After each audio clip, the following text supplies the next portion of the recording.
추수를 한다, 열매를 맺는다 라고 할 때 이 말의 의미는 뭡니까? 열매를 맺는다, 추수한다는 이 말의 의미가 뭡니까? 예수님께 붙어 있는다, 예수 안에 있는다, 예수님과 함께 있을 때 열매 맺는 것이고 예수님과 함께 있을 때 추수하게 된다고 하는 사실을 우리에게 보여주고 있습니다. 자, 또 8절 말씀 함께 읽도록 하겠습니다. 8절 말씀 함께 읽습니다. 자, 함께 읽습니다. 시작. 너희가 가시를 많이 맺으면 내 아버지께서 영광을 받으실 것이요 너희가 내 제자가 되리라. 아멘. 여러분, 자, 열매가 뭐냐? 예수 잘 믿는 거예요. 농담 아닙니다. 열매가 뭐냐? 예수 잘 믿는 것이 열매입니다. 주님이 요한복음에 뭐라고 이야기하셨어요? 예수 믿는 일이 하나님의 일이라고 했어요. 하나님의 일이 뭐냐고? 예수 잘 믿는 것이 하나님의 일이라고. 오늘 뭐라고 했어요? 예수님 안에 있고 예수님께 붙어 있으면 어떻게 해요? 가시를 많이 맺고 하나님께 영광을 돌린다고 이야기하고 있습니다. 여러분, 열매 맺는 신앙인들은 어떤 신앙인입니까? 예수 잘 믿는 신앙인입니다. 그런 사람이 추수하게 되고 열매를 따게 된다고 하는 사실입니다. 우리가 이 사실을 기억해야 됩니다. 사도 바울은 갈라디아서 6장 7절에서 10절 스스로 속이지 말라. 하나님은 업신여김을 받지 아니하시나니 사람이 무엇을 심든지 그대로 거두리라. 자기의 육체를 위하여 심는 자는 육체로부터 썩어진 것을 거두고 육체로 심는 사람은 육체의 열매를 거둔다는 말입니다. 성령을 위하여 심는 자는 성령으로 영생을 거두리라. 영생의 열매를 거둔다. 그러니까 성령으로 말미암아 성령 안에서 성령과 함께 사는 사람은 영생의 열매를 맺고 성령 안에서가 아니라 자기 육체를 위해서 사는 사람은 썩어질 육체의 열매를 맺음으로 멸망하게 될 것이라고 하고 있습니다. 우리가 선을 향하되 낙심하지 말지니 피곤하지 아니하면 때가 이름에 거두리라고 말씀하고 있습니다. 마태복음 7장 17절에 좋은 나무마다 아름다운 열매를 먹고 못된 나무가 나쁜 열매를 맺나니. 맞죠? 누가복음 6장 43절에 못된 열매 맺는 좋은 나무가 없고 좋은 열매 맺는 못된 나무가 없느니라고 말씀하고 있습니다. 빌립보서 1장 11절에 예수 그리스도로 말미암아 의의 열매가 가득하여, 중요한 말, 의의 열매가 가득하여 하나님 영광과 찬송이 되게 하시기를 구하노라. 오늘 사도 바울이 오늘 저와 여러분들에게 의의 열매, 예수로 말미암아 맺는 신앙의 열매, 믿음의 열매가 많을 때 하나님께 영광이 되고 찬송이 되도록 하시기 위해서 우리에게 열매를 맺기를 원하신다고 말씀하고 있습니다. 우리가 기억해야 됩니다. 하나님은 심으시면 반드시 어떻게 해요? 싹이 났고 우미 돋고 자라게 하고 잎이 나오고 꽃이 피게 하시고 결국 뭐요? 열매 맺게 하시고 추수하게 하신다. 우리에게 바라고 있는 것이 바로 그거예요. 여러분, 우리 이 추석 명절 마지막 날에 꼭 기억해야 될 거. 뭘 기억해야 된다고요? 주님은 우리에게 추수를 원하세요. 주님은 우리에게 그 추수할 열매를 요구하시는 것입니다. 여러분, 전부 다 저와 여러분들은 주님 앞에 다 서게 됩니다. 서게 될 때 우리 주님은 뭘 요구하세요? 이 땅에서 주님의 나라와 주님의 교회와 우리에게 주신 사명과 직분과 사역을 통해서 일한 열매를 보시기를 원하세요. 깨닫는 은혜가 있기를 바랍니다. 두 번째, 경선인들은 추석 명절에 심판을 생각해야 합니다. 자, 따라합시다. 따라하세요. 추석 명절에 심판을 생각해야 합니다. 심판을 생각해야 합니다. 추석은 알곡과 죽정이를 가르는 절기입니다. 한마디로 초막은, 오늘 이 초막절은 심판을 뜻합니다. 초막은 원두막을 의미하는데 원두막인 초막에 알곡을 주렁주렁 매달아 놓습니다. 그리고 쭉정이는 밖에 불태워 버린다고 합니다. 이것이 초막인데, 그래서 추석의 가장 중요한 의미는, 오늘 이 추석 명절에 이 초막절의 가장 중요한 의미는 심판을 생각하라는 것입니다. 요한복음 7장에 보면 예수께서 초막절, 즉 추석에 성전에 올라가셔서 중요한 교훈을 하셨습니다. 초막절에 가르치실 때 외쳐 가르치셨다고 했습니다. 요한복음 7장 28절에.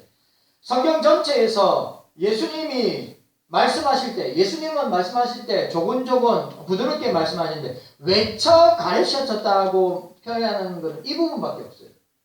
외쳐 가르치셨다. 그러니까 소리치면서 가르치셨다.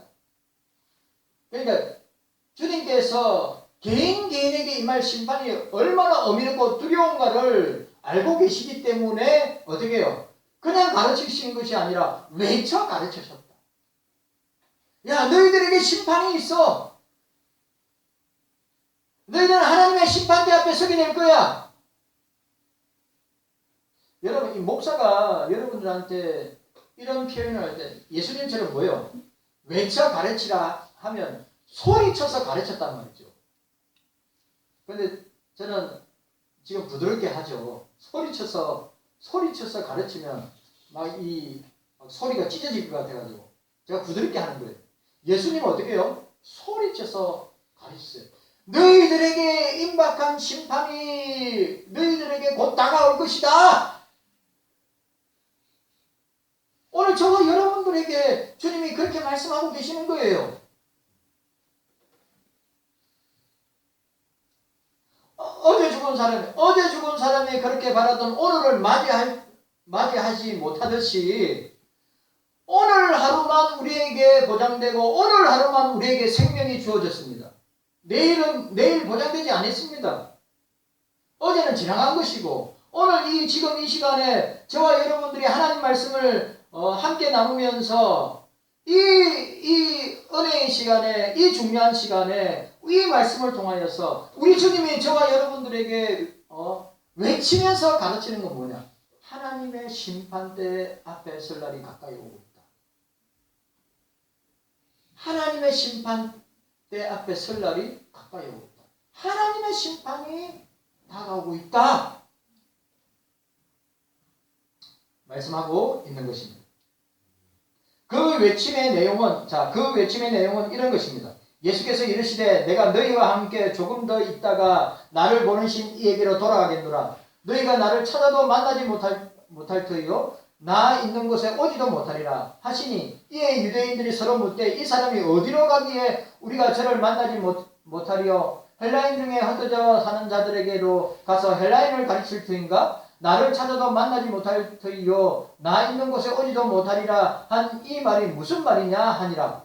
명절 끝날 곧 큰 날에 예수께서 서서 외쳐 이르시되 누구든지 목마르거든 내게로 와 마시라. 목사를 보세요. 명절 끝날에, 오늘입니다. 명절 끝날에 큰 날이 뭘까요? 심판의 날. 큰 날이 뭘까요? 그리스도의 재림의 날. 외쳐 이르시되 누구든지 목마르거든 어떻게 해요? 내게로 와서 마시라. 예수님을 마시라고 했어요. 마시면 영원히 목마르지 아니할 것이다. 마시면 세상이 주는 물을 마시면 목마르니와 내가 주는 물을 마시는 자는 영원히 목마르지 아니할 것이다. 여러분, 주님의 심판이 바로 눈앞에 있음을 감지하시고 저와 여러분들이 주님 앞에서 신앙생활을 해야 될 줄로 믿습니다. 자, 마태복음 3장 12절, 누가복음 3장 17절에 손에 키를 들고 자기의 타작마당은 심판마당입니다. 타작마당에 정하게 하신 알곡을 모아 곡간에 들이고 쭉정이는 꺼지지 않는 불에 태우시리라고 말씀하셨습니다. 마태복음 13장 29절과 30절에 가라지를 뽑다가 씨 뿌리는 부위, 예수님께서 씨 뿌리는 부위에 알죠? 길가밭, 돌짝밭, 좋은 밭, 가시떨기, 돌짝밭, 좋은 밭. 이 씨 뿌리는 비율을 말씀하시면서 이렇게 가라지를 뽑다가 알곡까지, 고시까지 뽑을까 염려한다. 둘 다 추수 때까지 함께 자라도록 두어라. 가라지는 먼저 거두어 불사르게 단으로 묶고 곡식은 내 곡간에 넣으리라고 말씀하고 있습니다. 여러분, 제가 얼마 전에 설교했죠. 이 코로나 이후에, 우한 코로나 이후에 알곡교회로, 쭉중이 교회로, 알곡신자로, 쭉중이 교인으로 나누어질 거라고 이야기했습니다. 예수님도 그렇게 말씀하고 계십니다. 저와 여러분들은 알곡신자입니까? 아니면 쭉중이 교인입니까? 우리 경서교회는 알곡교회입니까? 아니면 쭉중이 교회입니까? 진짜 두렵고 떨림으로 저와 여러분들이 하나님 앞에서 살아야 된다고 하는 사실입니다.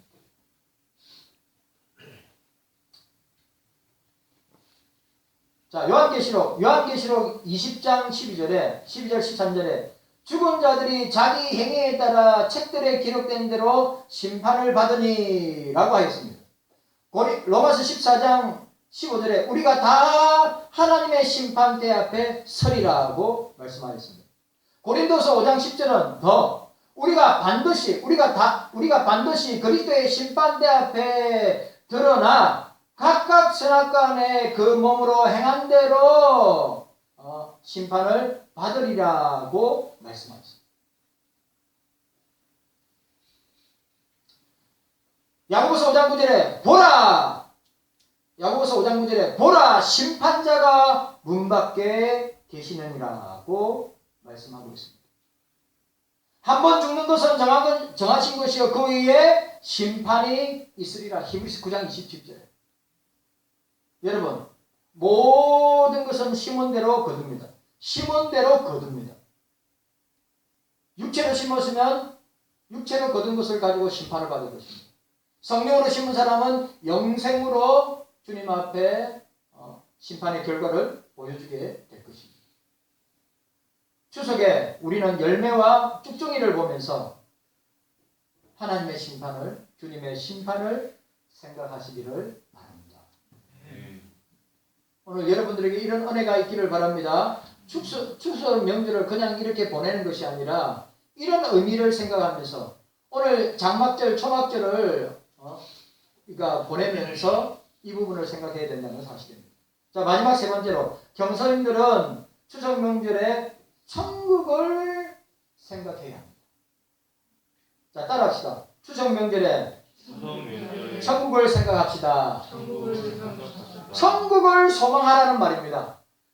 여러분, 천국을 소망하라는 말씀입니다. 세례요한과 예수님께서 세례요한이 첫 사역을 할 때 그 선포한 말씀, 예수님이 첫 사역을 할 때 선포한 말씀이 뭡니까? 회개하라, 천국이 가까이 왔느니라고 말씀하였습니다. 예수님 사역의 중심 메시지는 천국 복음이었습니다. 천국에 대한 소망을 선포하셨습니다. 성경에 천국이라는 단어가 37번 나오는데, 자, 마태복음 7장 21절. 나더러 주여 주여 하는 자마다 천국에 다 들어갈 것이 아니요 다만 하늘에 계신 내 아버지의 뜻대로 행하는 자가 들어가리라. 주여 주여 하는 자마다 천국에 들어갈 것이 아니요 아버지의 뜻대로 행하는 자가 천국에 갈 수 있습니다. 여러분, 아버지의 뜻이 뭡니까? 아버지의 뜻이 뭐죠? 예수 잘 믿는 거요. 여러분, 예수 잘 믿으세요. 예수님 잘 믿으시기를 바랍니다. 주여 주여 한다고 해서 천국에 들어가는 것이 아니라 하나님 아버지 뜻대로 행하는 자, 예수 잘 믿는 신앙생활을 하고 그 신앙의 원리를 가지고, 말씀의 원리를 가지고 이 땅에서, 세상에서 그리스도인답게 사는 것을 말씀하고 있는 것입니다. 여러분, 윤동주가 군대 저 뭡니까? 훈련소에 들어가서 첫 편지가 왔어요. 한 줄입니다. 여러분 아세요? 한 줄입니다. 한 줄. 한 줄. 꼭 편지에 아버지, 엄마가 아니라 엄마, 아빠로 돼 있어요. 엄마, 아빠 몸 건강하게 잘 있습니다. 그리고 편지 밑에는 꼭 말씀을 적어요. 꼭 말씀을 적어놔요. 그래, 첫 번째 편지 내용이 뭔지 아십니까?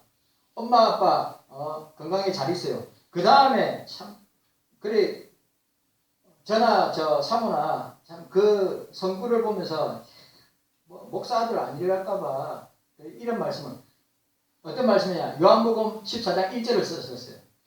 너희는 마음에 근심하지 말라. 하나님을 믿으니 또 나를 믿어라. 괜찮아. 저런 거는 있어가지고. 예? 뭐라고요? 너희는 오늘 이 코로나 내가 볼 때 좀 생각했겠죠. 이 코로나 위기에 한국적인 위기에 교회 위기에 너희는 마음에 근심하지 말고 하나님을 믿으니 또 나를 믿어라. 그 다음 구절이 뭔지 아십니까? 내 아버지 집에 거할 곳이 많도다. 내가 너희를 위하여 처소를 예비하러 가노라. 경석교회 성도 여러분들,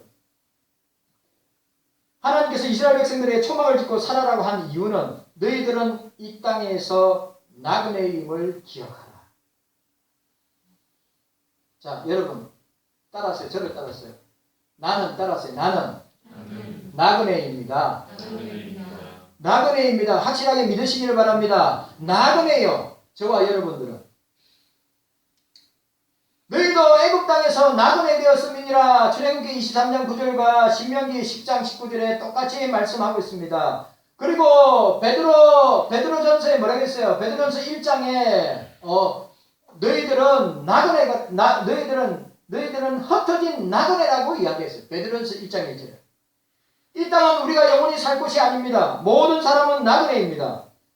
본향으로 돌아가야 합니다. 해마다 추석이 고향을 찾기에 민족 대이동을 벌이고 있습니다. 하지만 근본 추석은 우한 코로나 때문에 고향에 가지 못하는 안타까움이 있습니다. 이스라엘 백성들은 해마다 7일간 초막절이면 초막에서 지내면서 애굽에서 나그네 되었던 시절을 기억하는 시간을 보냅니다. 그리고 이 땅은 나그네의 땅이며 우리가 가야 할 곳은 영원한 천국이라는 것을 생각하도록 하나님께서 그렇게 절기를 만드신 것입니다. 우리 모두가 이 땅의 나그네입니다. 우리 모두 좋은 집이라도 초막 같은 일시적인 집임을 우리는 기억해야 됩니다. 아무리 대교 같은 집을 짓고 멋있는 한옥집을 짓고 비싼 아파트에 살아도 초막 같은 일시적인 집에 불과한 것입니다. 그래서 사도 베드로는 베드로전서 2장 12절 사랑하는 자들아 거류민과 나그네 같은 너희를 권하노니 영혼을 거슬러 싸우는 육체의 정욕을 제어하라고 말씀하고 있습니다. 초막절인 추석을 지내면서 우리는 나그네임을 알아야 됩니다. 그리고 영적인 고향인 천국을 소망하고 나그네의 인생을 걸어가야 할 것입니다. 추석에는 고향을 생각합니다. 우리의 고향은 천국입니다. 초막절 추석에는 초막에서 살면서 저와 여러분들이 오늘 이 시간에 오늘 이 초막절을 보내면서 추석을 보내면서 우리 세 가지 생각했습니다. 예? 오늘 저와 여러분들이 세 가지 생각합니다. 추수 열매를 생각하라. 추수 명절의 심판을 생각해라. 그리고 추수 명절의 천국을 소망하라. 깨닫는 은혜가 저와 여러분들에게 있기를 주의 이름으로 축원합니다. 기도하겠습니다. 주님 감사합니다. 오늘 우리가 이 추석 명절 마지막 날에 그리고 오늘 초막절, 장막절 절기를 우리가 통과하면서 우리 이 장막절에 추수 열매를 생각해야 합니다. 우리 장막절에 심판을 생각해야 합니다. 우리 장막절에 천국을 소망하며 나아가야 됩니다.